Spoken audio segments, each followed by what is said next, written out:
Welcome to this step-by-step tutorial on editing vectors in Figma.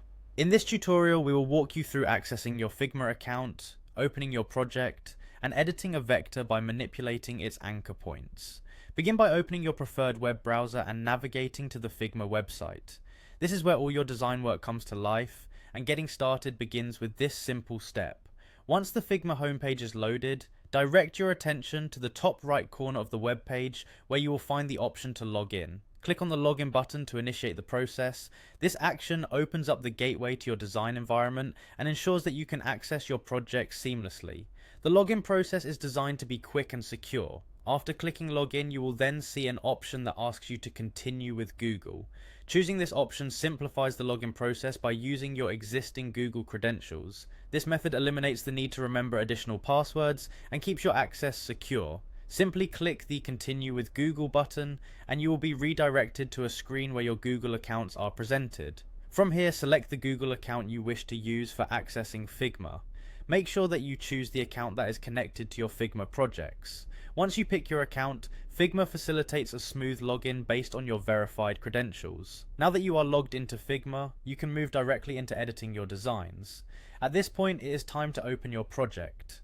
Navigate to your project by accessing the relevant section within Figma. If you have a designated project already set up, click to open it. This action brings you to the canvas where all your design elements, including vectors, are laid out. Familiarizing yourself with the project layout is important before diving into detailed vector editing. Once you are inside the project, locate the vector you wish to edit. Begin by double-clicking on the vector. This is what activates the editing mode.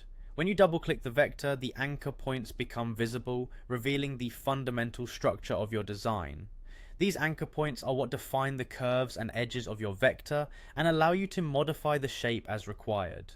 With the vector now in edit mode, start adjusting the anchor points until you achieve the desired outcome. As you manipulate the anchor points, you will notice how the shape transforms immediately. Use the handle controls to fine-tune the curves and angles, ensuring that your vector meets your precise design specifications. Additionally, do not overlook the right panel, where you can experiment with different properties of your vector. These properties include options for color, stroke, and other visual attributes. Adjusting these settings in the right panel can further enhance the design of your vector, providing a refined look that is consistent with the overall style of your project. Following this set of instructions will empower you to confidently modify and tailor your vectors in Figma. Embrace the process, take your time adjusting the different settings, and explore the variety of options available. This concludes our guided tutorial on how to edit vectors in Figma. Enjoy the creative process and continue designing with ease and precision.